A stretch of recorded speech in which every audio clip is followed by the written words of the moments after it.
La nouvelle archéologie, les recherches ADN et la linguistique dévoilent une nouvelle histoire de l'Europe et Christiansen de s'écrier En route vers une nouvelle préhistoire européenne qui risque de ne pas nous plaire. Et ce qui ne va pas nous plaire, c'est de découvrir ce qui semble être le premier génocide de l'histoire. L'ADN permet d'identifier les chasseurs-cueilleurs et les néolithiques qui ne se mélangent que tardivement. Nous ne sommes pas encore très nombreux à l'époque. Il y a 6000 ans, l'Europe comptait environ 2 millions d'habitants, ce qui fait l'équivalent de la ville de Paris, et 2000 ans après, à peu près 23 millions, ce qui fait l'équivalent de la ville de Shanghai.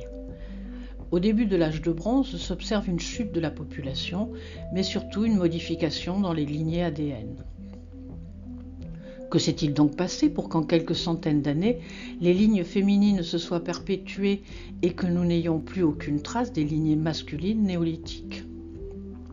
Ces hommes, pas les femmes, se sont-ils envolés, ont-ils été kidnappés par des extraterrestres ou se sont-ils éteints comme des dinosaures ? À cette époque charnière, les premiers virus de la peste font leur apparition. Nous trouvons ces traces dans des nécropoles.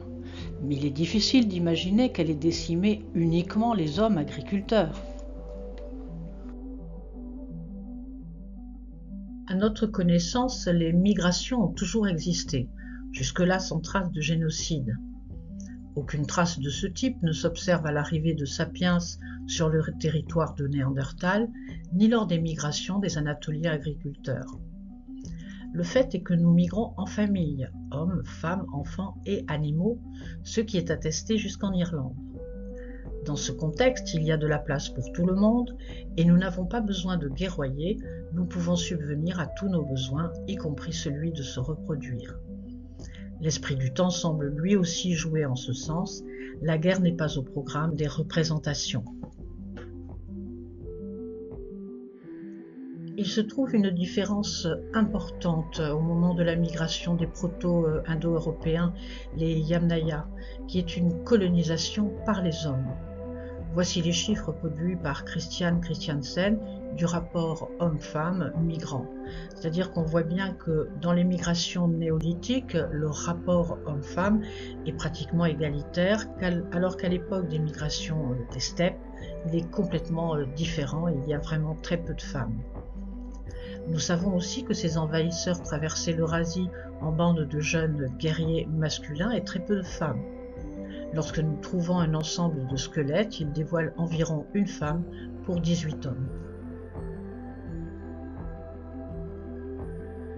Nous savons que ces migrations sont parties des steppes pour se déployer sur l'Eurasie. Nous pouvons les suivre par l'égrainage de leurs tombes au fil du paysage, toujours plus loin. Ces tombes qui se révèlent à 90% masculines paraissent des signes de chefferie et d'armes de guerre. D'autres indications montrent des traces de violence, des villages dévastés, brûlés et la fuite des agriculteurs dans les montagnes, voire même dans les grottes. Les colons ne font pas que passer au rythme de leur rapine. Ils s'installent, les pères restent, fondant de nouvelles colonies, laissant émerger de nouvelles tendances culturelles, toutefois toujours basées sur la nouvelle famille androcentrée. Ici, deux cultures issues de ces colonisations sont clairement identifiables, la céramique cordée et le campaniforme.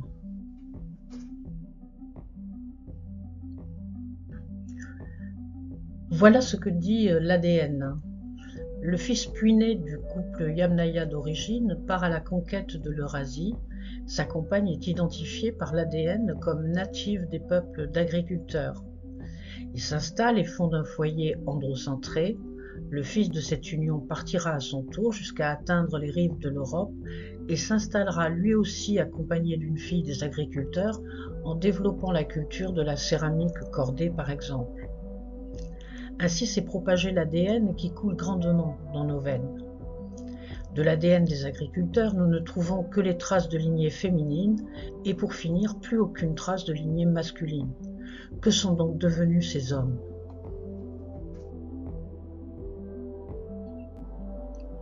Le chemin de l'ADN démontre ainsi que les hommes migraient se servant de femmes au passage. C'est semble-t-il le moment où le rapt des femmes devient partie incluse de la culture. L'idée peut être simplement déductive, avec ces guerriers esselés, mais nous avons vu que les lignées ADN le confirment sans ambiguïté.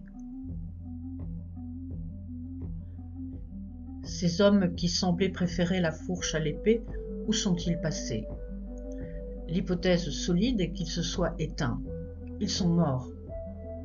L'archéologie dévoile des conflits entre les différents clans, se réfugient dans les montagnes et les forêts et les nouveaux venus. Sans doute face à l'envahisseur, ils n'ont pas eu le choix que d'apprendre à manier le couteau autrement que pour la chasse. Sans doute aussi cherchaient-ils à délivrer les filles et les femmes. Si des familles nucléaires à la mode de Yamnaya ont été trouvées assassinées, de véritables charniers d'hommes néolithiques finirent aussi par être découverts.